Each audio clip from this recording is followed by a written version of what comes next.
Hello friends, my name is Ahmed. Welcome to NDTN Quality YouTube channel. So friends, in today's video we are going to see about IIW V1 block. So IIW V1 block is also called Type 1 block. So how can we do calibration with this block?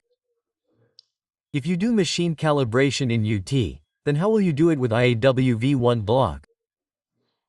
Apart from this, here you want to check the resolution. If you want to check the resolution of the prop, then also you can do it with IIW V1 block. So first of all we will see the construction of this V1 block. Meaning how is it made?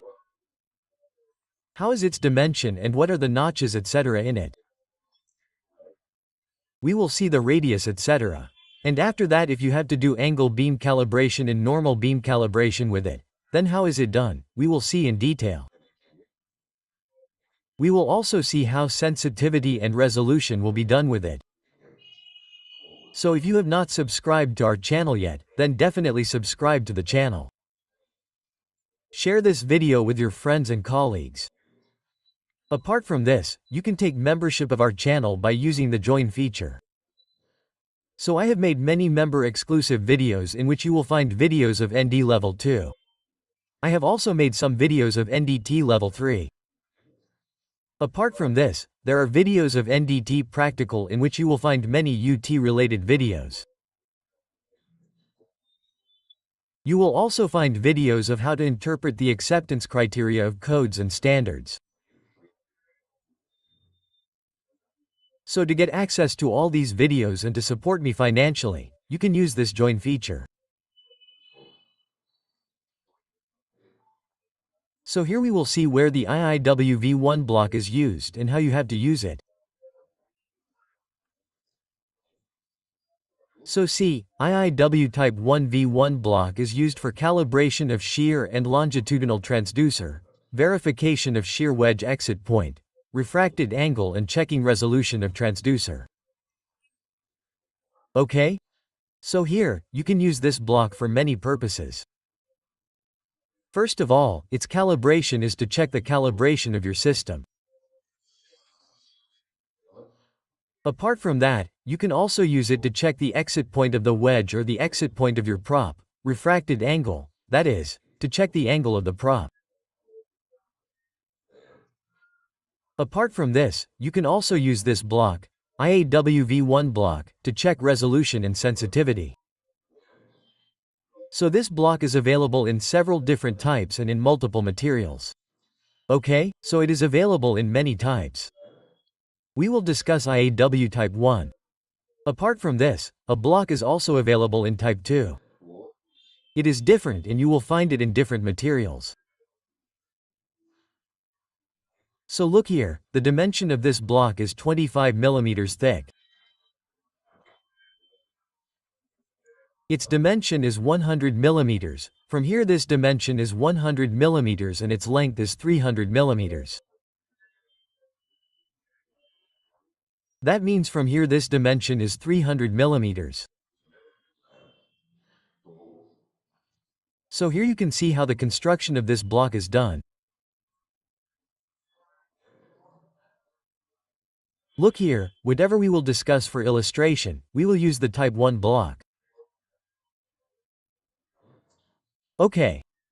Look here, its thickness is 4 inches. Sorry, the thickness is 25 mm. Its length is 100 mm. Apart from this, you will find a circle here. Okay? The material inside is a perfect type of material. And its diameter will be 50 mm.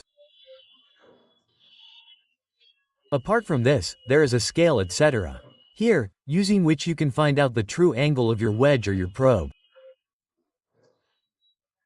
The hole given here is that whenever you have to do UT according to AWS, this 1.5 mm diameter hole is used for taking reference. Here the radius is 100 mm. So whenever you do calibration, it will be used. This notch has a diameter of 25 mm 1 inch. You can do calibration using this also. Using the notch given here, you can check the resolution of the prop. So how to do all these things, we will discuss that later. So, see, this block provides the technician with many options for straight beam calibration. The block can be scanned from the side. Means 25 mm thickness to set up screen width 20 mm multiples for AW and from the edge through the 4-inch 100 mm width for wider screen width. Okay? So this thickness here, your thickness is 25 mm. Okay? So you have to place the probe on the top side here. You can see here. Here on the top side you can place the probe here. And the signal you will get will be the signal of this thickness of 25 mm. Means you have kept the screen width of suppose 100. Screen width means your range is 100. So here in this case you will get 4 reflections. 25 mm 1 then 50 mm, 75 mm and 100 mm. Okay? In this way you will get 4 reflections. So actually you will have to set 4 such reflections. If it is here and there, then you have to set this and then set these 4 reflections on the screen. So the first reflection is from there. The depth of this should be 25 mm. Okay? So this is how the calibration is done in a normal beam and straight beam. 2 mm notch can be seen from the opposite side of the block to check the transducer resolution. So this notch is given which has a notch of 2 mm. You can check the resolution by using this notch given here. So I had made a video in great detail about how you can check the resolution of the transducer. So you must watch that video, and I had also made another video of its practical. Okay? If you take 2 probes, suppose of different frequencies, then what is the difference in resolution in that? So you can also see that practical video in which I had done that practical using this IIW V1 block. Okay? So, you can check the resolution using this notch. Performance of a state beam inspection of this base material adjusted to a well looking for lamination and small lamella reflectors is required by AWS code prior to shear wave inspection. Okay? So whenever you check the lamination here, if you want to check the lamination in the has area etc. adjacent material around the welding, or if you want to check whether there is any lamella reflector or not, then whenever you do calibration for that, you can use this procedure. Okay? You will have to take these 4 echoes etc. like this, and after the machine gets calibrated, you have to check whether there is a lamella reflector or not. Okay. Apart from this, AWS code has been mentioned here that if you do UT according to AWS code, then first you have to check the lamination etc. Calibration with IIW Type 1 block. So see here, we do both longitudinal and shear wave calibration from it. You can do calibration with both the probes from IIW V1 block. So see, once the screen width is selected. Width means that you have selected the range. The transducer is placed at a position B on the IIW block as shown in the figure above. So here your transducer is where B is written, you have to place it there. So see where B is written. In this, B is written here. You will place the transducer there. So suppose it is placed on the side, then you will get the reflection of this 25 mm i.e. 1-inch notch. If you have placed the transducer on this side, then in that case you will get this 4-inch 100 mm reflection. The signal from the 1-inch 25 mm radius notch is maximized and is set at the appropriate graticule on the screen display that represents 25 mm of sound path signal A in the figure below. So suppose you have placed the probe on the 25mm side, that is, on the 1-inch side. So you will get a signal which you have to set. Where? You have to set it at 25mm.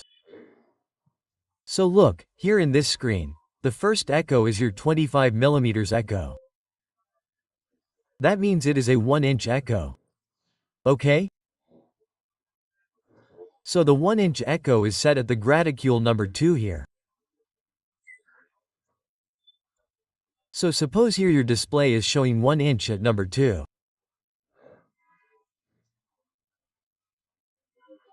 Okay, now look ahead. If you reverse the probe, then the transducer is then at the 100 mm, which means 4-inch radius at the end of the eye block, and that signal is set over the graticule representing 100 mm of sound path signal B in the figure below. Okay? So here in this figure you will get signal B. How much is it? It is given for 4 inches, which means for 100 mm. Okay. So here you will get a signal of 4 inches. You can see that at number 2 we had taken a signal of 1 inch. So at number 4 we will get a signal of 2 inches. Okay? At number 6 we will get a signal of 3 inches. Similarly at number 8 we will get a signal of 4 inches. Okay? So in this way you are getting a signal of 4 inches here. After this, see, by using the range and delay control as described previously, the two signals are adjusted so that they both align at the proper location on the screen. So here whenever you take signal A or signal B, remember that you have to align it. Okay? You have to adjust both the signals so that you get the exact signal.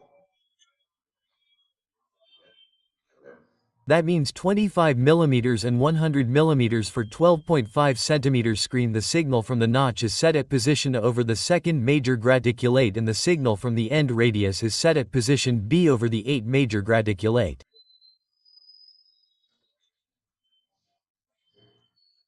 So here suppose the first echo, that is your 25mm echo. Suppose you have matched it with the second major graticulate, that is, you have applied it on number 2. So this second echo, the echo at position B, you will get it at number 8. You will get it at number 8. Okay, right? So this is how this system works. We have seen this here as well. What we have seen is your entire system from here to here. Okay? This 12.5 centimeters range is taken by us. This entire range is 12.5 centimeters, or you can say 125 millimeters. We have taken the range of 125 m. Suppose now you take the entire range of 250 m here. 250 m or 25 centimeters. So what will happen at that time? Your screen will contract further. Meaning that the echo will be found on the left side. Meaning the first echo that was there is visible to you here. Meaning this echo that was on number 2 is now visible to you on number 1. And the echo that you were getting here on number 8, you will find it here on number 4. So as you increase the range, your screen will contract further and you will get to see the echoes closer. Now see here, when you do your angle beam UT in UT, then how to find out the index point and how to find out the probe angle or true angle. For angle beam work, the exit point of the wedge must first be determined by maximizing the signal from the 4-inch 100 mm radius and noting the location of the focal point described on the side of the block. Okay? So whatever will be your block, you did maximum echo from 100 mm, so wherever the echo is matching there, you have to take the division. Okay? It is not showing here right now in this, but if you look in the block, then here this area is here. Here there is a scale for measurement. Okay? So this scale of your probe, in this main measurement scale and this measurement scale, where both of these match, you have to find that. Okay, for the true angle, sorry for the exit point, I have made a very detailed calibration video. So you can see that. In that I had used the IIW V2 block. Whereas if you use the V1 block also, then the procedure is the same in that too. But in this, the signal that you have to take is the 100mm signal. Okay. And after maximizing that signal, you have to find which division is matching here. So this division that you find is the index point or exit point of your prop. The angle of the transducer wedge can be placed in position A on the IIW block and the return signal from the 2-inch 50mm diameter hole is maximized. Okay? So position A is where you have to place the probe. This is position A, okay? And if you place the probe there, then you will get signal from this hole. And you have to maximize this signal. So whatever probe you have used, you have to place the probe at whatever is the angle of the probe. So if you have a probe of 70, then you have to place it here. If your probe is of 60, then you have to place it here. If you have a probe of 45, then you have to place the probe here, and what will happen with this? You will get signal from this hole. And the signal that you get, you have to maximize it. With the maximized signal, the technician can see where the exit point of the wedge is located. And later you have to find where the exit point is. So the exit point is supposed to be here and there, so over time your angle of the wedge or the angle of the prop will change. In the first figure above, the transducer exit point is shown on the 70 degrees line. So this transducer wedge angle is within acceptable tolerance. Okay? So in this figure you can see that we have placed the probe. There is a probe of 70 degrees and its exit point is matching exactly at 70. So this means that the true angle of this probe is also 70 degrees. The wedge angle is also 70 degrees, so it is within tolerance. Now see, what is its tolerance? Generally many codes and specifications require that the actual wedge angle be within plus or minus 2% of the nominal angle 45 degrees, 60 degrees and 70 degrees. So it means that in many codes and specifications it is given that generally if your prop angle or wedge angle is up to plus or minus 2 degrees, then it will be fine within this tolerance.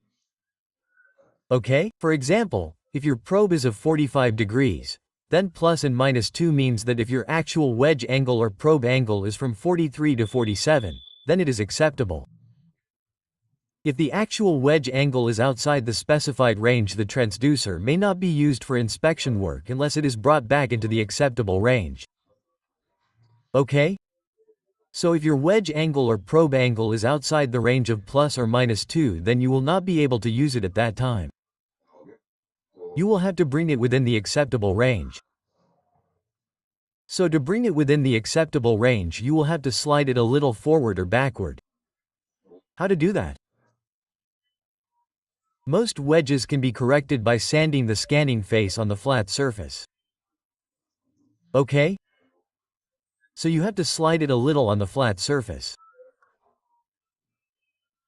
If you rub it, the angle of the wedge will be corrected. So for wedges that have a low angle, that is around 68 degrees or less than 60x actually, then at that time the rear face of the wedge should be sent down. Okay? So you will have to rub its rear face, that is the front portion, and if you rub it a little, then this angle will come to around 686970 degree, and wedges with high angles means that the angle is more than 72 degrees. That nose should be sanded down. Okay? So here in this case, suppose the angle is more than 72 degrees. So you will have to rub the rear portion. Sorry, the front portion nose means that the front portion will have to be rubbed. If it is less than 68 degrees, then you will have to rub the rear portion. Okay. So your angle will come in the generally acceptable range.